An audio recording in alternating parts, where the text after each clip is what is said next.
Hello, and welcome to today's lecture, which is going to be on the Trojan Saga. I'm Dr. Breach-Burke, and we're going to give today an extremely summarized version of Homer's Iliad. Homer's Iliad is huge. It's about this thick. It's 24 books or chapters. Written out in poetic verse, because that is the way that ancient history, as they called their historia or mythos, was recorded. It was recorded in poetry format, so it was laid out as a poem. And this was also because they were created prior to writing. So Homer, whoever Homer was, we're not sure if Homer was a real person, if Homer was different people, operating under one name in the same way that some people think Shakespeare might be multiple authors, all put under the same name. Certainly the things that are called the Homeric hymns, whether or not Homer was really the author of those is also questionable. But Homer and Hesiod are the two most complete sets of writings that we have from ancient times. Everything else is fragmentary. And the Iliad is one of the most complete epics that we have. Now, in the Iliad, the Iliad is an account of the Trojan War, which supposedly took place around 1250 BCE during the Bronze Age. And it would have taken place between the collection of Greek states. Now, we call them Greek now. You will not see the word Greek appear once in the Iliad if you read it. The name that appears is Achaean. Okay, they are referred to as the Achaeans. And that is because they are in the region of Achaea, and they are a bunch of tribal kingdoms. Each one of the generals that you see are kings of their own kingdom. Okay. And at the time of the Iliad, the Trojan War is already about 7 years in. I mean, you're not at the beginning of the war, and you're not at the end of the war. You're just at some of the pivotal moments in the war. The entire war, to get an account of everything that happened before and after, we have to look a lot to Greek drama, because the dramatists, Euripides and Sophocles and Aeschylus, they wrote plays about different characters in the Trojan War and about certain scenes that took place before and after. The other place that we have information besides the Iliad and the Odyssey, which talks about what I call the returns, about when the heroes of the war, as they're going home. It's particularly focused on the character of Odysseus, but it also, there is a section where Odysseus's son goes and visits King Menelaus, and he explains to him what he knows about the different heroes and their return home. This is not the only source. There is something known as the epic cycle, and the epic cycle outlines, again, it's fragmentary. You'll have entire books. One, it's called the Little Iliad. You have one that's called, I'm having trouble thinking of the names now because they're not names that roll off the tongue. And it's been a while since I've had to teach class on that. So I'd have to go back and refresh my memory on all the names of the little teeny books in the epic cycle. But they're teeny. Some of them are only 10 lines long, and they may have been longer, but we only have fragments. Nonetheless, they are where we've pieced together how the Trojan War ends and how we've pieced together where, there's just different bits about different traditions and different variations on perhaps the story told by Homer. The other thing we hear about with the other place that we have some ending about the Trojan War is the Roman epic written by Virgil called the Aeneid. And the Aeneid follows Aeneas, who is, and that is the only epic that looks at one of the Trojan heroes. All the other ones look at the Achaean/Greek heroes and what becomes of them after the war. The Aeneid is the only one to look at somebody who fought on the Trojan side and gives their account of how things ended. How things went and how they ended, and their own opinion of the Greek warriors and so forth. So let me share a presentation with you on this. And again, we're focusing right now on the Iliad, even though there are other sources for the story, and I do include some information about what happens before and what happens after. But we want to look at this epic and some of the theories surrounding it. The Iliad is a fascinating piece. There's an entire class called Troy and the Trojan War, which I have offered in the past and will probably offer privately through SOTB. Don't know if I'll offer it at the university level or not. That will depend on whether I'm asked to teach it. But there are other, people, university where I teach, there are other professors who teach that. So, but the Iliad is a fascinating saga, and it gives you an insight into war and into the values of the ancient Greeks. And so it does give us a lot of information.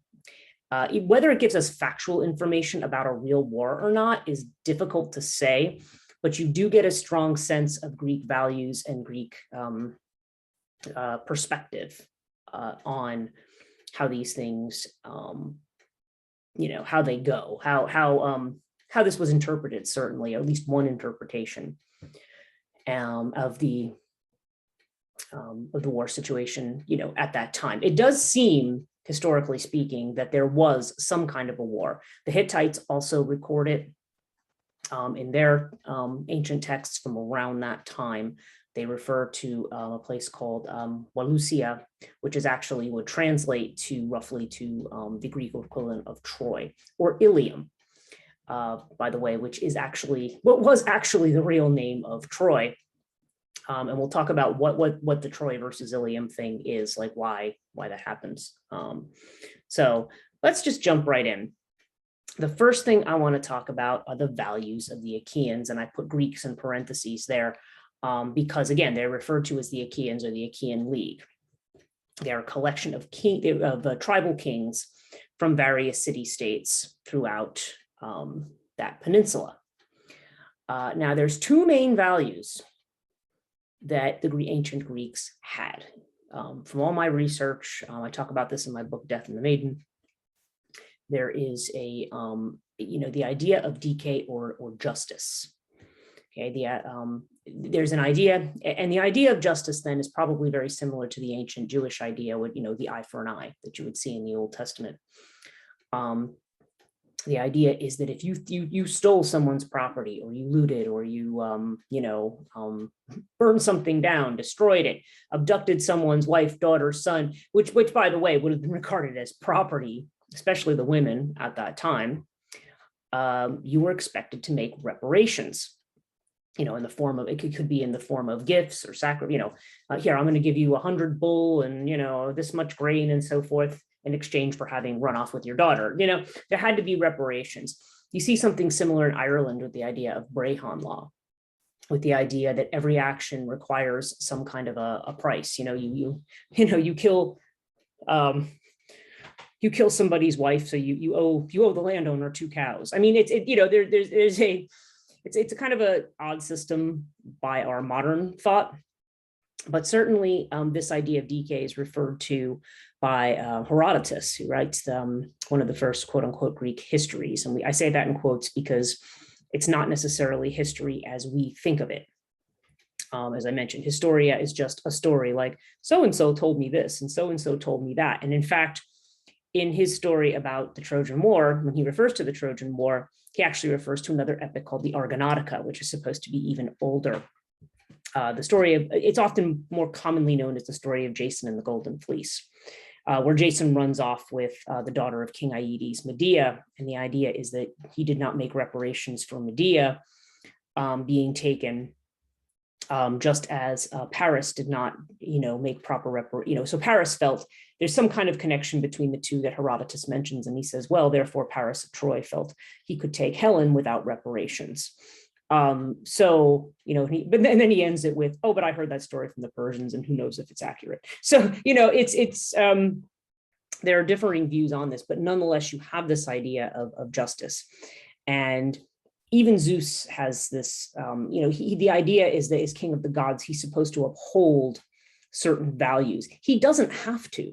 There's a lot of things that he can subvert as king of the gods, but he knows he will probably be overthrown if he does, because there's a very strong sense of maintaining a certain structure and order in order to keep the tribe or the group together. So DK is a very important value. The other important value, as we're going to see, is xenia or guest friendship. And that one plays a huge role here in the Iliad in certain places. So if you are a visitor from a foreign tribe and you come to a house, you are to be greeted, you are to be taken in as a beloved guest. They will have a feast, they will sing, they will ask you things about you, they'll ask you to tell stories about your homeland. And when you leave, you will be like piled high with gifts. Now, this is partially to show just how rich your host is and how powerful they are. But there's also a fear factor associated with xenia, because you think about how we think about what's foreign in our society. For example, the way some people are fearful of immigrants, okay? The way that the Greeks dealt with non-Greeks, or I should say Achaeans dealing with non-Achaeans, or people not from their tribe entering their area, was to try to keep it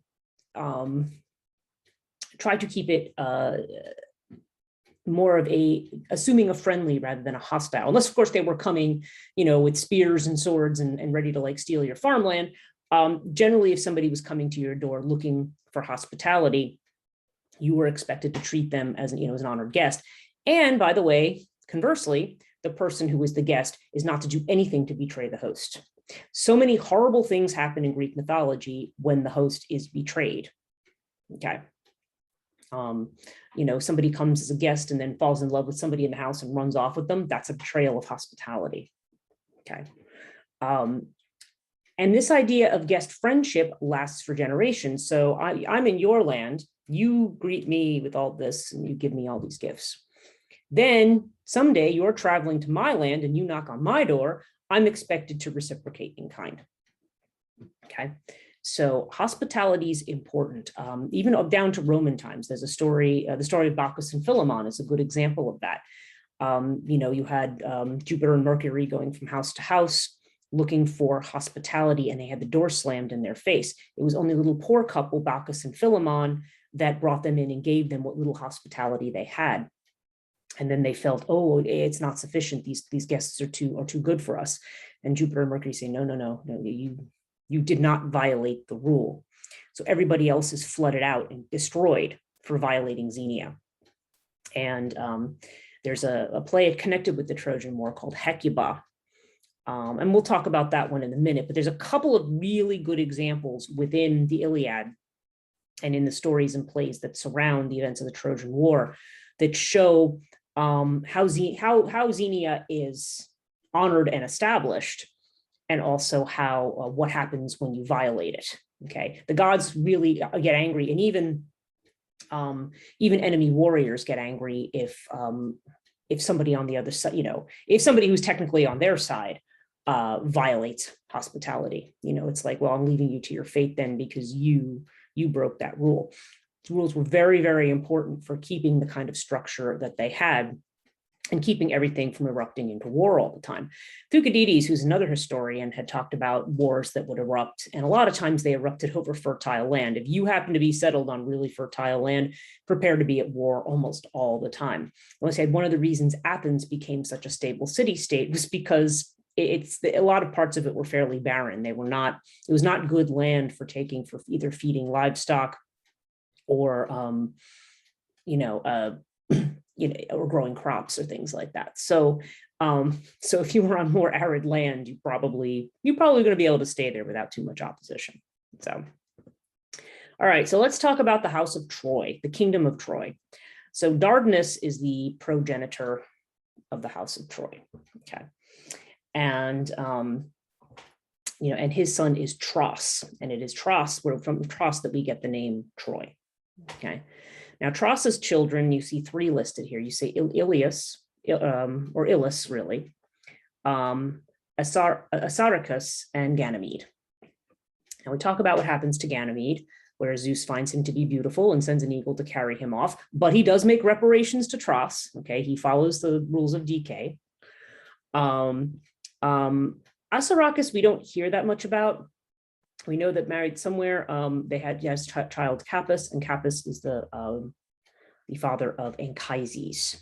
Okay, and Anchises becomes important. Anchises, this is like, a shepherd tending his flocks. He's the man that Zeus causes Aphrodite to fall in love with him. And, just to kind of get back at her for, making him cheat on his wife so much. Of course, she's blamed for that. She's the force that's blamed for that. And so their son is Aeneas. And so now we see how Aeneas is connected with Troy. In the Aeneid, which is the story about him, he is considered to be like a forefather of Rome. And rather than connect him with Greece, who is a land that they conquered, they connect him with the land of Troy. Like, this is the re-rising of the land of Troy, with Aeneas reestablishing Rome. Okay. And if you look at Aeneas, you see Aeneas marries Creusa. And Creusa, you do see her mentioned in the Aeneid, but she's also mentioned in the Iliad. And unfortunately, at the end of the Trojan War, Creusa dies. But Aeneas escapes with his father, carrying his father Anchises on his shoulder. Anchises is blind at this point. And his son Ascanius, who is also known as you pronounce it Ilus here. And Ilus, that's a Latin name. And you have to remember, well, maybe you don't remember if you don't know Latin. Latin, there is no letter W and there's no letter J. So for example, Jupiter would be Iupiter. Okay, that's why, and that's why the words like via that we say for road is actually pronounced via. Like the V's are pronounced like W's. That's classical Latin. Church Latin is different. But it's, yeah, so Iulus is actually Julius or Julius. And if the name Julius in connection with Rome sounds familiar or rings a bell, yes, it's because Julius Caesar, meaning King Julius. He comes from the most elite ancestral family of Rome that traces its connections directly back to Aeneas and to his mother. In this case, will be Venus in Rome. Okay, so in reading the Aeneid, you will see a reference to the line of Iulus. Okay, which Anchises tells from his. He's in the underworld. He's dead, but his son comes back to get a prophecy, and this is what he's told about. So, and this is Virgil's way of glorifying Caesar Augustus, who is the emperor, and also related to a nephew of Julius Caesar. So there's a connection there about trying to glorify the emperor's family. Anyway, that's a side note, but just so you see that piece of the genealogy and where it fits. Now on the other side, under Ilus, Ilus's son is Laomedon, and Laomedon's children are Hesione, who marries Telamon and produces Teucer. Now, Teucer is actually related to, has a son, Ajax. Ajax is often referred to as Telamonian Ajax, and you're going to see that he actually fights on the Achaean side. And the other one related to Teucer is Achilles. They are two generals that are fighting on the Achaean side, not the Trojan side, but you see that they have a connection to Troy through Telamon and Teucer. Priam is the king of Troy in the Iliad, okay? And Priam's wife is Hecuba in Latin. I mean, and in Roman, she would be known as Hecabe. And so she is supposedly, now if you look at what is mentioned on this genealogy chart, you see a bunch of children mentioned and then many others, because supposedly Hecuba had 50 children. Okay, so so the ones who are actually mentioned in Greek drama and Greek epic are mentioned here. So you have Hector, you have Paris, you have Helenus. Helenus is man, by the way, in spite of the name sounding like Helen. You have Deiphobus, you have Troilus, you have Cassandra, and Polysena. Now we'll get into the roles, but it's sufficient to know that both Hector, Paris, Helenus, and Deiphobus, and actually Troilus as well, they're all fighting on the Trojan side in the Trojan War. We don't really see Troilus mentioned. Deiphobus is mentioned towards the end of this particular, towards the end of the Iliad, Deiphobus is mentioned. And Helenus does come up at 1 or 2 points. However, the major generals here we're looking at are Hector and Paris. Hector's wife is Andromache, and they have a son, Astyanax. And poor Astyanax, who's only an infant, does not make it to the end of the Trojan War. When the Greeks storm Troy eventually, they take the poor child and smash him against the wall and kill him. So yeah, they're not very nice. And Andromache, well, we'll get to that at the end, but So the Trojan War is, this is a battle between the Achaeans and the Trojans. The question becomes why?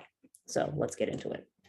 So here I have a little slide that may throw you on the Discori.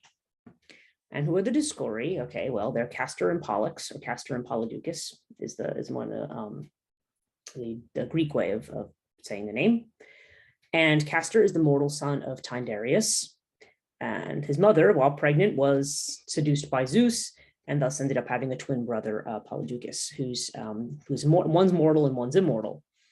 And the two fought together. You see them mentioned in the Argonautica. And when Castor is eventually mortally wounded, they ask if Polydeuces asks to die with him. But since he's immortal, Zeus decides that they can both be immortal, but they have to take turns. So one goes to Hades one day and one is up here, and then they switch. So that's how they manage to sort of be immortal. It's they have to kind of split their time in between. And the constellation of Gemini is named after the twins Castor and Polydeuces. But what do they have to do with the Trojan War? Well, because their sister is a very famous figure in the Trojan War, namely Helen. And we're going to get to her in a moment. The Judgment of Paris, okay, not a very good picture I have here, or kind of a squished picture. But the Judgment of Paris is considered to be the event that starts the Trojan War. There's some variations on this in the epic cycle, but the Judgment of Paris, this is a precursor to the beginning of the war. So Peleus and Thetis are married. Now, Thetis is a nymph whom Zeus is in love with, but if you remember from our lecture on the 12 Olympians, Zeus discovers that any child that Thetis has will be greater than his father. So of course he can't allow that. So he gets her married to Peleus, King Peleus of the Meridians. And and their son, their very, very famous son is Achilles. Okay, so Achilles is a famous son of Peleus and Thetis. But at their wedding feast, all the gods are invited except for Eris, the goddess of strife or discord. She's known as Discordia in Rome. And Eris is, Hesiod doesn't have very nice things to say about Eris in the beginning of his Theogony. But she's a tricky one, as you might expect. And so because she wasn't invited, she decides to get revenge. So she takes a golden apple and inscribes it with the word, the Greek word for meaning to the fairest, and lobs it in among the three goddesses. And they see it, and all three of them reach to go get it. And they argue over who's the fairest. Okay, worst thing to do, especially among this particular set of goddesses. So because they can't agree who's the fairest of them, who's the fairest of all of them, they ask Paris, the son of King Priam. Paris, who's also known as Alexander or Alexandros, is asked to come and judge between them and decide who's the most beautiful. Now, this is a real tough spot for Paris to be in. So the way that this contest ends up being won is through bribery. Hera bribes him by saying she'll make him a great king of a great city. You know, if you choose me, you'll be king. You'll be magnificent king of a beautiful, beautiful civilization city. You'll have so much wealth. Athena bribes him by saying, "I will make you one of the greatest warriors that there is." And Aphrodite says, "I'll give you the most beautiful woman in the world to be your wife." Now, Paris, as we're going to, if you read, when you actually go and read the Iliad, Paris is not exactly a fighter. There are too many scenes where he goes out there and then runs away. And Hector gets very, very frustrated with him. Like, what are you doing? So Hector is definitely tempted by the idea of having the most beautiful woman in the world for his wife, because that's more of his temperament. He's more of a lover than a fighter. So Aphrodite, he gives the golden apple to Aphrodite, says that she's the fairest. And Aphrodite in turn makes it easy for him to abduct Helen. There's a problem with abducting Helen, okay? And the Discoria are mentioned because there have been others who have tried to abduct Helen to marry her in the past, and they were rescued by her brothers. In this case, there's the whole thing where she gets to choose her marriage partner. And of course, many suitors come who want to marry her because she is supposed to be so beautiful. And she ends up choosing Menelaus, the king of Sparta, to be her husband. And at the beginning of the choosing, because she's so beautiful, and as we're going to see, Helen is a daughter of Zeus, which probably accounts for her supernatural beauty. They all take an oath to each other that if anyone tries to steal Helen from Menelaus, they will all come together to fight to get her back. Okay, so you got to remember that. Now, there's another piece of writing in the epic cycle that suggests that the whole Trojan War was planned by Zeus and Thetis as a way of wiping out humanity a second time after the flood. Okay, so keep that in mind too, especially when we think about the biblical account with the Nephilim, whom these great warriors who we're talking about here would have been what the Bible called the Nephilim, the age of those great heroes. That rather than having them wiped out by another flood necessarily, that this is they're being wiped out by killing each other off in war. So that's a variation. That's not in the Iliad. This story really isn't either, but it's another variation that's curious. Okay, so Helen, she's the daughter of Zeus and Leda. Leda is a mortal woman seduced by Zeus in the form of a swan. I think Yeats has a poem about Leda and the swan. And there's two children born by Leda. There's Helen and there's Clytemnestra, and we'll talk about Clytemnestra in a bit. But she's married, and they have a daughter together, Hermione, who ends up being engaged to Orestes. But then she isn't married to Orestes. She's ultimately married to son of Achilles, and at the end of the war, when Orestes disappears. So in any case, so Paris seduces Helen and takes her back to Troy while Menelaus is visiting Crete. And this is a violation of hospitality because Menelaus has invited him into his house as a guest. And while he is away, he runs off with his wife. And we will call this the abduction of Helen. And it's unclear as to whether Helen chose to go or not, or whether the idea is that Aphrodite just made her besotted with love and she went.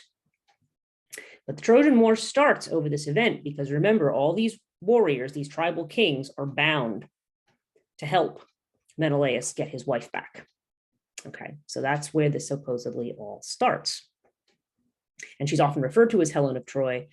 She's really Helen of Sparta, or, whatever originally she was from. Okay, so let's look at who the Trojan leaders are, because you're going to get a real abbreviated version of the Iliad in this particular lecture. Okay, so Hector's the oldest son of Priam and Hecabe, okay, and his wife's Andromache, and his son is Astyanax, who's also known as Scamandrius. You'll see him referred to as that as well. And Hector is definitely on the Trojan side, the bravest of the fighters. He is the most, has the most chutzpah, I guess you could say, and he is the one, he's a true warrior, Hector. Okay, whatever else you might think of him, whatever side you may be on when you read the epic, Hector is definitely a first-class warrior. Aeneas is also a great warrior. Again, he's the son of Aphrodite. And Aphrodite makes several attempts when Aeneas is nearly killed by a Greek warrior called, or Chian warrior called Diomedes. She runs on the battlefield to save her son. And, at which point she's wounded by Diomedes, who recognizes her as a goddess.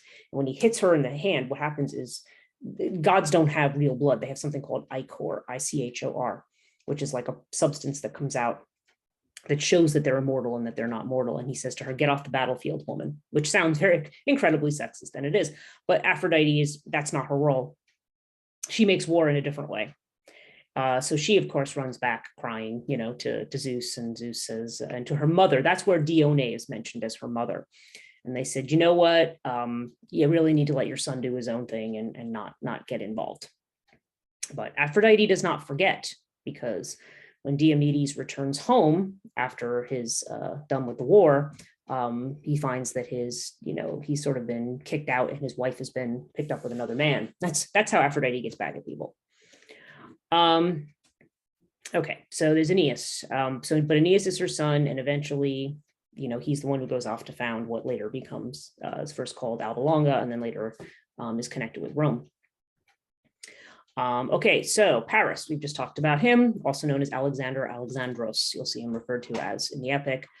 Now, apparently, he does do some heroic things at the very end of the war, but certainly at this point in the war, he is continually being whisked away by Aphrodite to spend time with Helen, who's now gotten kind of sick of him because now she doesn't like the fact that this whole war centers around her and she wants to go home. But she does seem to have a good relationship with Priam, and there's a point in the beginning of it where Priam, she's pointing out the Greek warriors, telling him who they are. Antenor is the one Trojan leader that gets along with the Achaeans when Menelaus and I think it's Odysseus are come to negotiate to get Helen back before starting a war. He welcomes them, gives them the hospitality, the guest friendship, and he is the one that tells Paris that he really should return Helen. He is the only one that is advocating for let's not have this stupid war. Let's just give her back. And Paris, of course, says, no, I'll give reparations, but I'm not going to give her back. And they say, no, you have to give her back. And so then the war continues. Glaucus is, and I didn't mention that Aeneas was this, I'm looking at my notes. He was the leader of the Dardanians. Okay, that was also, that was also his royal role, we should say. Glaucus is Antenor's son, and he ends up being killed by someone called Telamonian Ajax, who we'll talk about in a minute. But Glaucus,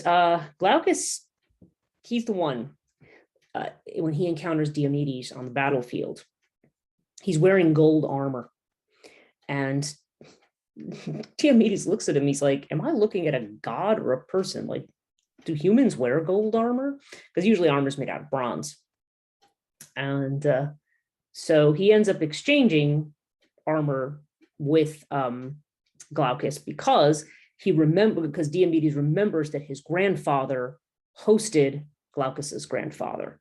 And he says, oh, my grandfather hosted, and then they go on this long story of who they are and where they're from. And they're like, oh yeah, my grandfather hosted your grandfather.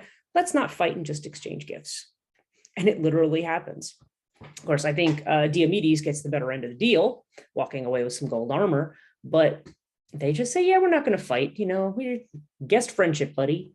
And that's what I mean by the bond lasting, even in a case of war where the two of you are enemies. So he does not die by the hand of Diomedes, that's for sure. Sarpedon is a son of Zeus by Laodamia, or as they say, according to others, Evander by Dodamia. And he is a prince, a Lycian prince from Lycia. And he was an ally of the Trojans. And as a son of Zeus, Sarpedon, when he is killed, Zeus refuses to allow, protects his body from being corrupted or not receiving a proper burial. So, but Sarpedon is another fierce fighter on the battlefield against the Achaeans. And Rhesus is the last one. Rhesus is the one who brings in some magical horses that he received as a gift, as a reparation. They're eventually stolen by Odysseus and Diomedes. So Rhesus and his horses tend to be mentioned. It says he's son of King Ionas in Thrace. In Thrace, some people say Thrace, but Thrace, an ally of the Trojans. It says he possessed horses white as the snow and swift as the wind, carried off by Odysseus and Diomedes, the latter of whom murdered Rhesus in his sleep, or Rhesus, I should say. So yeah, it's so these are the main Trojan leaders. Those are some of who they are, how they appear. In the Achaean side, you have quite a few more. You have Agamemnon. Agamemnon is the king of Mycenae. Okay, and he is grandson of Atreus. We are going to talk about, we will talk about the story of the house of Atreus, the Mycenaean saga. which is the one that I associate with cannibalism, because that seems to be the main problem throughout the line. There are other problems too, but that's one of them. And so he is considered to be the chief leader in the war. He's a sort of the chief general, and one of the main bringers of action. Menelaus is the king of Sparta, and he's the one who's grieved here because Helen is his wife. Okay, so this is why he is here. Diomedes is the king of Argos. That's where Perseus was connected with Argos, with King Acrisius. And Diomedes is now the king of that territory, and he is one of the fiercest fighters. He's also one of the smartest ones. And his name has a meaning that has to do with like receiving the counsel of Zeus. So he's somebody who's very in touch with the gods. When he sees something on the battlefield, like he thinks a god is intervening, he's going, I don't need to get involved in that. That said, he's also very, Diomedes is also very, he does have his craftiness. Like I said, he and Odysseus go at night to go make a raid on the other camp, or the Trojan camp, and end up, killing one of their scouts. And they do their own, sneaky things that they do, and that are pretty typical and normal as far as war goes. I'm just looking at my notes. Diomedes was wounded by Pandarius, who he actually slew afterwards, though. So, Diomedes recovered from his wounds and kept going. He's one of probably about 4 or 5 that really, even when things get nasty, he really hangs in there. Nestor is the king of Pylos, and Nestor is too old to fight, but he is there. He's an old man who sits and serves as an advisor to the younger generals. Ajax the Greater, also known as Telamonian Ajax. Okay, he's the one who has that connection to Troy. He's actually a cousin of Achilles, and he is from he's a son of Telamon and king of Salamis. So he's the king of Salamis, and that is his territory. Ajax the Greater, he is one of the fiercest, and there is one scene where he almost single-handedly keeps the Trojans from burning the Greek ships. And he is, he's very, very powerful fighter. The mistake that he makes, as we find out in the Sophocles play entitled Ajax, because he eventually commits suicide, sadly, is that he rejects Athena. Athena comes to aid him on the battlefield, and he says, "Go away, woman, help somebody else. I don't need the help of a woman." And as it turns out, Athena later, when he gets angry that he doesn't win a contest against Odysseus, he thinks he's going to slay all of the other Achaean leaders. This is after the war is over and they're getting ready to go home. And instead, Athena makes him hallucinate, and he ends up killing all these animals, thinking that they are the Achaean leaders. And once they wake up and realize what he's doing and what he had planned to do, because Athena shows Odysseus, she's like, "Look, check out what I'm doing over here." And Odysseus is horrified. Then there's a whole thing, because then he kills himself, and Agamemnon wants to deny him burial because he was planning on killing all of them. But Odysseus argues that no, maybe he lost his mind now, but he was still a great warrior. But the prophet comes along, the seer, and tells them, "Oh, this happened because when Athena came to help him on the battlefield, he rejected her. You don't reject the feminine strategic advice. Men who think they can do it all without that, they've lost their power." And so he ends up turning it on himself, which is there's a moral there about rejecting the help of certain gods, but there's also a moral there about the role of the feminine as well. Ajax the Lesser is from the kingdom of Locris. So sometimes he's called Locrian Ajax or Oilean Ajax because he's the son of Oileus. And he is, he's also a fierce fighter in the war. Why is one called greater and one the lesser? That might be your next question. Literally because one was bigger and taller than the other one. They were both Ajax. That's the big guy. That's the little guy. Pretty much that's how that went. And But Ajax the Lesser makes a mistake at the end of the war of, he rapes Cassandra, the daughter of them. And Cassandra, but Cassandra is clinging to a statue of Athena and praying to Athena, and he pulls her off and rapes her anyway. And as a result, Athena punishes him by, having Poseidon send a whirlpool to suck him down as he's leaving. He gets out there, and then he holds up, he thinks he clings to a rock, and he says, "Oh, I've survived. I've defied you." But then Poseidon just takes him down, because that's a violation. That's hubris. You don't show such disrespect to the gods. So that's his role. Idomeneus is the king of Crete. He's grandson of King Minos. And he, again, mentioned quite often, he's another great fighter. Odysseus, obviously, we see a lot of him. He's also known as Ulysses in the Roman, so he'll be referred to as that as well. So when we talk about Ulysses, we are talking about Odysseus. And we're going to talk more in depth about Odysseus in the lecture on the returns. Now, Achilles, I put him and Patroclus with a star next to them because for most of the Iliad, these two don't fight. Okay. Achilles is really prince of the Myrmidons. He's not king because Peleus is king. But he's insulted, and as we're going to see why, he ends up pulling away. But he's there, and he is initially fighting. He gets in a fight with Agamemnon. Agamemnon deals him an insult, and so he just says, "Well, then I'm not fighting. Screw you," and he backs off.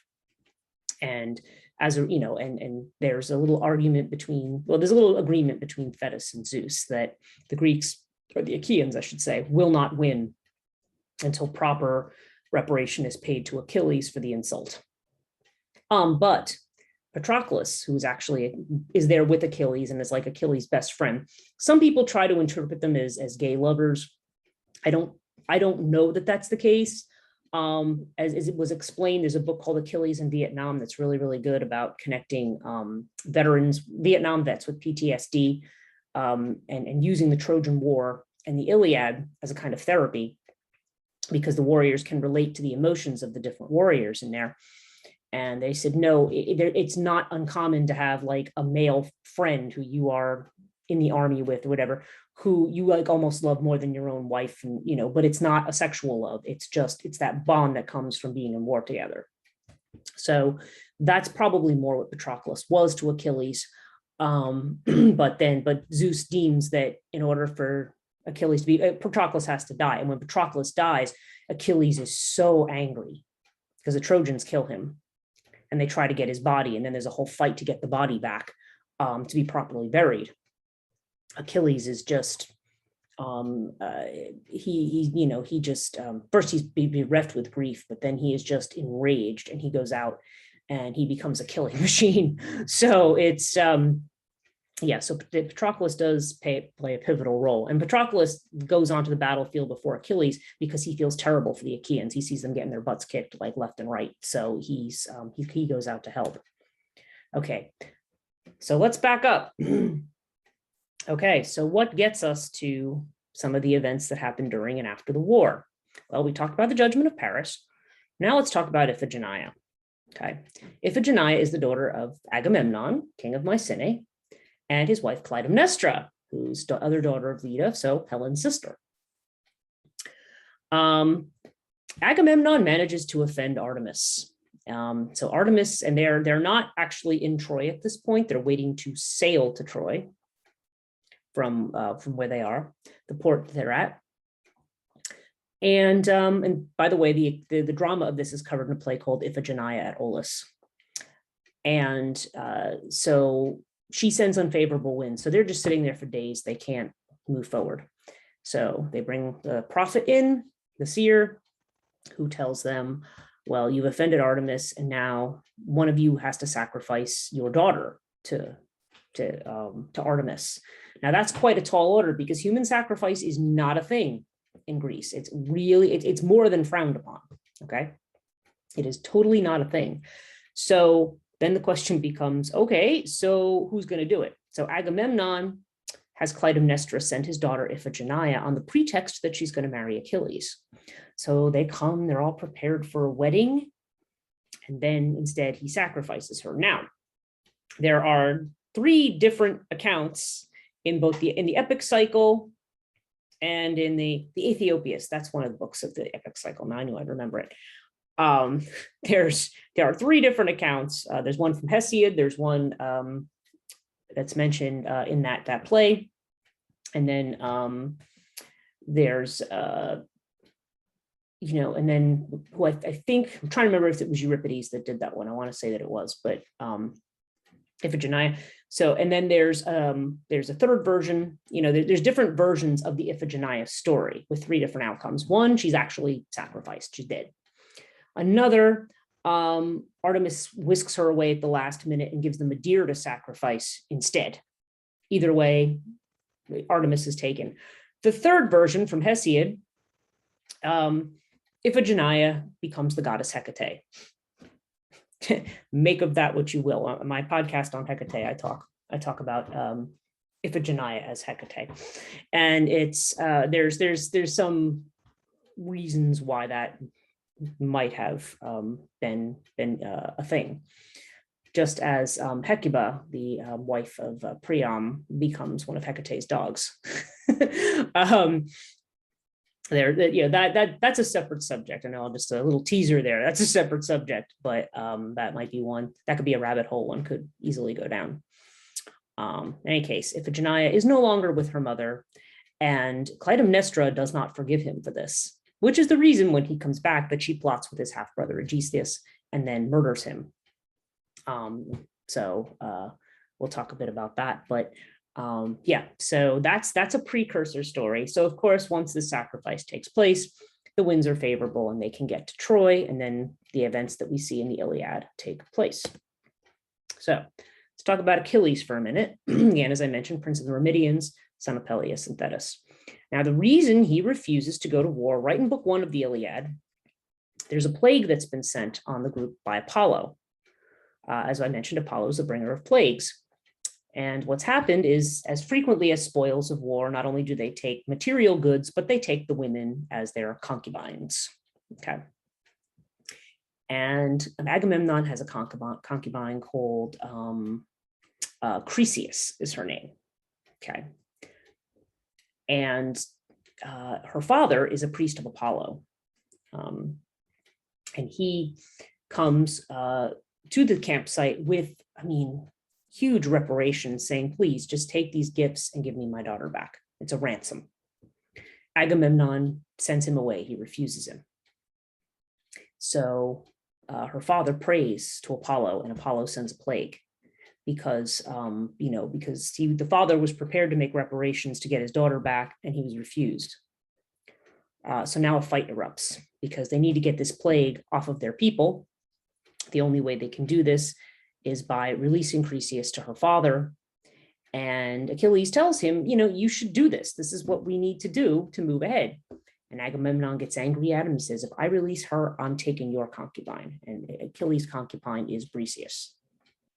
So he takes her, and Achilles is furious. As Jonathan Shea says in Achilles in Vietnam, that's almost the equivalent of like your general coming over and saying, I'm taking your Purple Heart because I want it for myself. We can argue about, the legitimacy of trading women as property like cattle, but that's the social aspects of it you often have to put aside in trying to understand the story. And I just find it curious that the whole Trojan War is about a woman, and this is like a mini war that's going on over yet another woman. So the way that the feminine becomes a factor in this war, especially since Thetis also has her hand in the outcome of the war, and that the Achaeans will not win without Achilles. And Achilles himself was made invulnerable by Thetis as a child. She wanted to make him that he couldn't be killed. So she dips him in the water to get rid of her sticks, but she holds him by the heel. So his heel is invulnerable. And if you ever talk about the Achilles tendon or the Achilles heel, that's the part of the heel that would have been vulnerable. Eventually, I think it's Paris who actually shoots Achilles in the heel, and that's his vulnerable part. And then he's finally killed. But he's made, he's educated by Chiron the centaur, okay, who's known as the wounded healer. That's another story for another time. And so again, it's not until, I mean, Agamemnon does try to bring him gifts, and Achilles has a whole speech of how, he's not going to be placed under obligation by gifts. So he talks about the whole idea of gift giving as deceptive and as a way to, try to make him feel obligated. So he refuses the gifts of Agamemnon, who tries to apologize for his behavior and claims ate, or deception. That's a theme throughout the Iliad, the theme of ate. It's spelled ate like eight, but it's got the diacritics over the letters, and it's pronounced ate. And deception is a theme throughout the entire Iliad. And that is another example of it, where he says, I was the victim of ate, and Achilles doesn't buy it. So, but at one point when Patroclus is killed, he's so grief-stricken, and then he's so enraged that he goes in and he goes after the Trojans whole hog. So here, yeah, this is just my discussion of the quarrel. So I won't repeat that, but you now have it in written form here. So after his discussion with Thetis, and of course, this goes against Hera. Hera is very much on the side of the Achaeans, as is Athena. And so she's very upset her husband's taking the side of Troy. And she suspects it's because of one of those women he's involved with. And in this case, it does happen to be Thetis, but Thetis is just appealing to him, praying to him on behalf of her son. So at the behest of Thetis, Agamemnon is impelled to strike Troy again. They receive some kind of an omen that makes them think, oh yeah, another deception that makes them think it's a good time to strike. And throughout this time, they all fight very bravely. You see the Achaeans fighting very bravely through all this, and different episodes occur, and the gods appear on the battlefield too to help out. But eventually it does, it's been largely goes in favor of the Trojans initially. And when the Greeks try to build a wall to protect their ships, they forget to make an offering to Poseidon. So Poseidon who actually is pretty much on the side of the Achaeans, allows the Trojans to destroy his wall and go after their ships. So they are fighting, and every one of them is wounded, they're down. And then eventually they have to appeal to Achilles, like, please come back and help us, and then once those events happen, then the war turns in the favor of the Achaeans. And again, the major heroes in this epic are Diomedes, Ajax the Greater, particularly, and Odysseus, especially in the early parts. And when Achilles joins, of course, he is just he's a killing machine.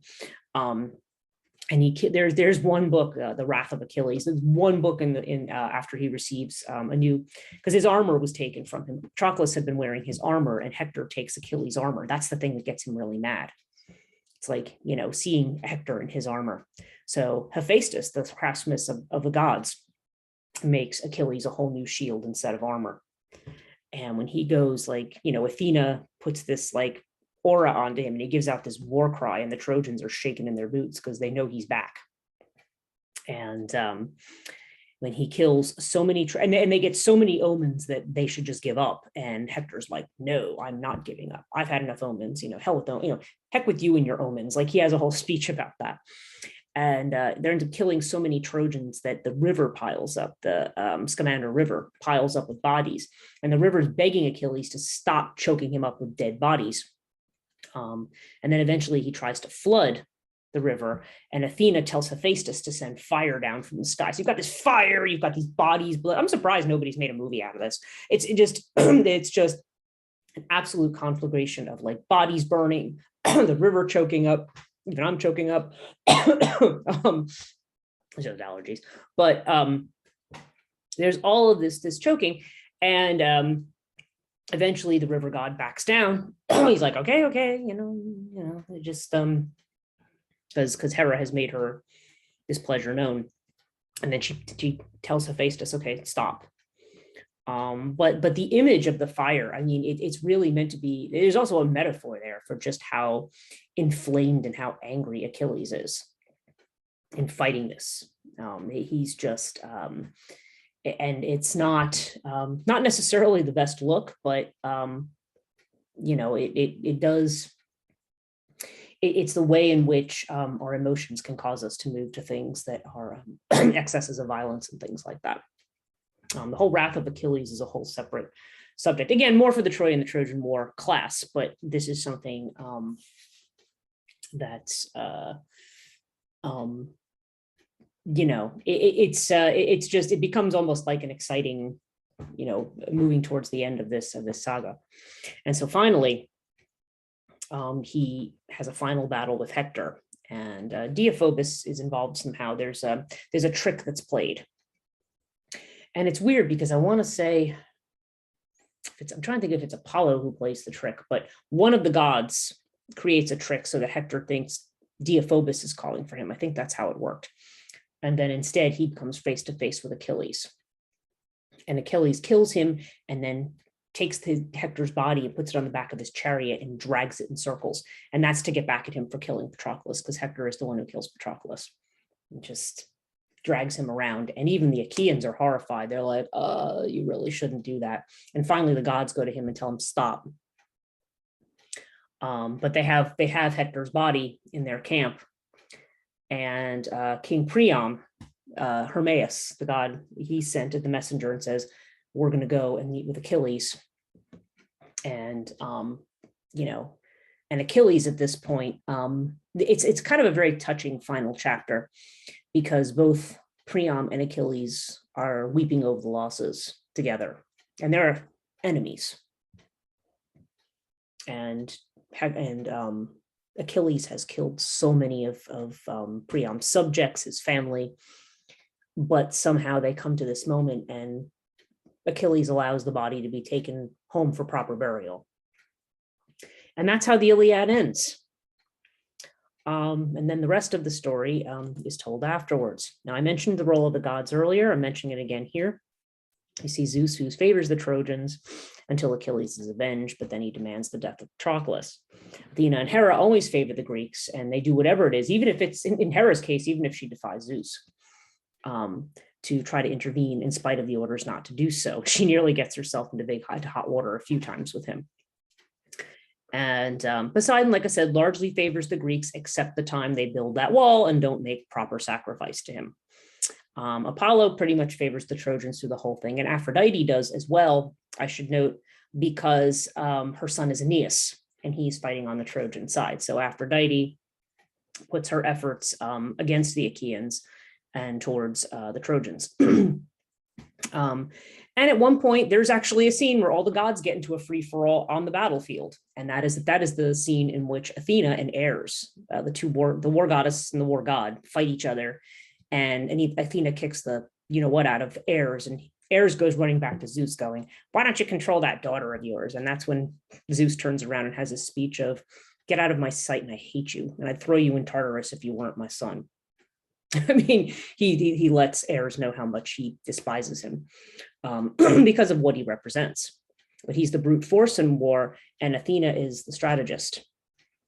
And Athena is also the one, though, who's about negotiating as well, and what's fair, and not just war for the sake of war. So interesting side commentary there on that. Okay, this and looking at how the Trojan War ends, which the Iliad does not tell you. It's in the Odyssey, the Aeneid, and I should note the epic cycle. There's the idea of Epius builds a hollow wooden horse. Okay, he's on the Achaean side, and the Greek. I'm using Greek and Achaean interchangeably here, but the Achaean warriors get inside, and they and Sinon, who is from the Greek side, is captured by the Trojans, and he tells them, and he puts on this big drama about how he should never have listened to Odysseus, never should. Oh, they're terrible, and blah blah blah blah. And I wish I'd never. Oh, like makes it sound like how much he hates the Greeks now. It's an act, but the Trojans buy it. And they see the horse outside and they ask him about it. And now, okay, context. When there's a statue of Athena inside the walls of Troy called the Palladium. And the Palladium is a statue of her that supposedly fell from the sky. And whatever city has it, they cannot be defeated in war. Well, Diomedes and Odysseus managed to steal the Palladium. So they have this statue. And though it's almost like the Trojan horse is a reparation or replacement, which is interesting because horses are sacred to Poseidon, but they're saying this is actually a gift to Athena. And if brought inside, it would be the same thing as the Palladium. You would never be captured. Now, Cassandra, the one daughter of Tros, now Cassandra at one point was wooed by the god Apollo, who gave her the gift of prophecy, but then she refused him. And so he got angry and said, fine, you have the gift of prophecy, but no one will ever believe you. We are telling the truth and nobody will listen to you. And you'll just watch disaster after disaster. That is known, by the way, as a Cassandra complex. If you've ever heard that phrase, somebody who has a, they're always telling you and then nobody listens to you. And in the end, they go, oh, I should have listened to you. And you just go, yeah, Cassandra complex. But Cassandra goes and she tells them, don't bring that horse inside. It's a trick. She knows. And they're all, yeah, okay. They don't listen to her. And so they bring the horse in. And of course, at night, Greek warriors jump out, slaughter everybody, loot, set the place on fire. They leave Antenor alone. I think Antenor escapes, and so does Aeneas with his family. And everybody else is either taken prisoner, taken prisoner, or or enslaved or whatever. And just everything's just looted, and Troy is completely destroyed at that point. And because the Greek ships had gone away, and so they thought, oh, they're gone. But what happened is once they came out of the horse, the ships came back, and then the rest of the Greeks came once the walls of Troy were breached, and they continued the battle, and the Trojans were unprepared, so they were finished. And as I mentioned here, during the sack of Troy, Cassandra is taken as a slave of Agamemnon, and was killed by Clytemnestra. Like when she came back, she ended up being killed. She has the prophecy, of course, that there's going to be blood. And little tidbit about that: when Agamemnon returns in the play, with Cassandra amongst his loot, and Cassandra's carrying on like, oh my God, I see blood, I see death. She lays all of these like royal red like robes out for Agamemnon, like, oh, welcome home, and Agamemnon's like, this totally isn't necessary. But he comes in, and then she tells him, no, take a bath. And then when he's in the bath, that's when she kills him. And it's not clear. Some versions say Clytemnestra herself kills him. Others say that Aegisthus, her Agamemnon's half brother, who she was having an affair with, kills him. But when we talk about rolling out the red carpet, that's where that comes from. And so it has actually a rather grisly connection, because it's a foreshadowing of the grisly red river that's going to run when she stabs him to death. So that's where that comes from. Antenor, Aeneas, and the family escape. Creusa, the wife, does not make it, but the father and the son and Aeneas himself make it out. Trojan women are made into slaves. Hector's son is Astyanax. Like I said, he's dashed against the wall and he's killed. Andromache is taken as a slave, Hector's wife. And Hecuba's son Polydorus. Okay, Polydorus was sent away to Thrace so that to stay with King Polymestor. Polymestor, another violation of Xenia. He decides, when he sees that the war is not going well for the Trojans, or he hears that it's not, he ends up killing Polydorus and taking his gold. And then burying him somewhere in an unmarked grave. And what it is the ghost of Polydorus calls out, and Hecuba hears while they're waiting to be taken away by the Greeks. And when she finds out that Polymestor has actually murdered her son, what she does is the women, they call him in, and she's got the pins stuck in her thing, and she jabs them right into his eyes. They grab a hold of him and they jab his eyes out. And then when the Greek warriors come in with the commotion, and he says, these women have just got done, and then Hecuba says, my son was staying with him as an act of hospitality, and he killed him for his gold. And Odysseus and them went, oh, okay, whoa, you're bad. We're not intervening on your behalf. Sorry, man. Because they're like, you violated hospitality. You don't murder your guest. It doesn't matter what their situation is. You don't murder your guest. So Polymestor, now he has the gift of prophecy because he's blind. This is a theme also in Greek mythology. But he mentions the idea of Hecuba turning into a dog, and she does. She ends up turning into a dog and runs as what the Hounds of Hecate in the underworld. Interesting story, and sad end to the queen who had 50 children and watched every one of them die. So that is her end, but she becomes this a dog of Hecate. So okay, so let's look at just some of the, this is just the last slide, just to recount some of the themes that we see here. There's the idea of Kleos, the honor and glory brought by war. One of the things about having a soldier would go out and fight this way, and they get recorded in the epics, the historical epics. That is the way that they achieve a kind of immortality through Kleos. And that's literally what Kleos means. It's like kind of a glory. In fact, the name Heracles, okay, which we say in the Roman is Hercules, Heracles is the glory of Hera. It's funny because Hera absolutely hates Heracles, but they call him the glory of Hera, Heracleos. So Kleos has to do with that, and that's the way of gaining immortality. So whatever happens to your soul afterwards in the underworld, you gain immortality by being remembered in these epics. Okay. Now, armor reflective is the ego of the owner. Okay, we see that once Hector gets the armor of Achilles and takes it on, that changes the way that he behaves in battle. It's like he's taking on the characteristics of Achilles. When Achilles takes on the armor of the gods, he also takes on a different characteristic when he fights. He's much more, he's much more like a superhuman when he fights. So armor does tend to reflect, and when armor is stripped off somebody and somebody else wears it, it's like they've taken on the characteristics of that warrior. So the person's armor, because it's so close to the body, is important. Fire and anger, the wrath of Achilles, and occurrences of fire that show how it can both save and how it can destroy. Okay, and yeah, the whole fire symbolism, particularly in that chapter that I mentioned. This is even in the very beginning, you're singing the song of Achilles' wrath. I mean, this is an epic about the wrath of Achilles.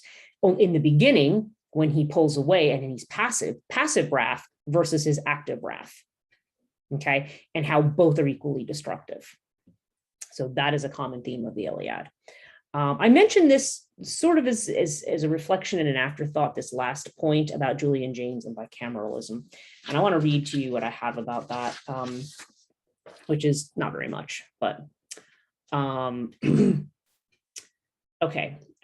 Julian Jaynes who is a psychologist. I should start by saying the bicameralist theory is largely not considered to be for real. Like it's largely, I don't know if the word is debunked, but it's not generally accepted. Okay, so let's maybe some would say, yeah, it is debunked, but Julian Jaynes had a theory and used the Iliad as major supporting evidence of bicameralism, which posits that until about the time described in the Iliad, humans had a much different mentality than present day humans, essentially lacking what we call consciousness. He suggests that humans heard and obeyed commands from what they identified as gods until the change in human mentality that incorporated the motivating force into the conscious self. He points out that almost every action in Iliad is caused, directed, or influenced by a god, and the earlier translations show an astonishing lack of words suggesting thought, planning, or introspection. Those that do appear, he argues, are misinterpretations, imposing a modern mentality on the characters. Bicameralism, or the philosophy of two-chamberedness, is a hypothesis that argues that the human brain once assumed a state in which cognitive functions were divided between one part of a brain that appears to be speaking and a second part which listens and obeys, a bicameral mind. So in other words, a kind of consciousness that flows together for us would have been separate. It'd be the state of mind that the schizophrenic has who hears voices, you know what I mean? Because their mind is split. They're not connecting with ego consciousness, so it's a voice talking to them. And it says that Jaynes presented his 1976 book, Origin of Consciousness and the Breakdown of the Bicameral Mind, where he makes the case that bicameral mentality was the normal and ubiquitous state of the human mind as recently as 3,000 years ago. Now, he mentions the Iliad. My note on this was that if you look at Gilgamesh epic, that shows evidence of introspection a couple of thousand years earlier. So I don't know that just even from that perspective. Interesting yet controversial theory. In his view, the schizophrenic is simply returning to an earlier state of consciousness. And And I don't know. I mean, my own feeling is that they're, I mean, neuroscience would have plenty to say that. We do know that the different sides of our brain do different things. Is it possible there was a time when consciousness functioned differently? Sure. Whether the Iliad is an illustration of it or not, I don't know. Because not only do the gods direct things, but emotions are associated with body parts. They'll say, I felt that, in my chest, or I felt that. They have like 4 different words for heart. And none of them exactly mean the same thing. It's like something's coming from a different, either fear or love or anger. They're coming from different body parts. There's not this idea of it coming, say, from someone's soul or from someone's, it's coming from different parts of your body. So there's a lot in the language of the Iliad that suggests a different way of perhaps thinking about things. But that's part of what's so interesting about these ancient epics. Okay, so let's stop the share. That's it that I have on the Iliad right now. Again, Troy and the Trojan War class provides a much more in-depth look at all of this. And in that class, we'll actually read the entire Iliad and parts of the Odyssey as well. Because, all the pieces, including the epic cycle and other things, and then looks at the archaeology of Troy and things like that. At least that's in my version of the class. There are other versions of the class that handle it differently, though pretty much everyone reads the Iliad who teaches that class. For those of you who are my private students that are not in the university in SOTB, that's a class that I probably will be offering in the future when I get another online version of it together. I mean, mostly that's a class I've taught live. So when I have another version of that, if that is something that people want, I will offer it here too. Okay, so that's it for this class. Hope you enjoyed, and till the next lecture.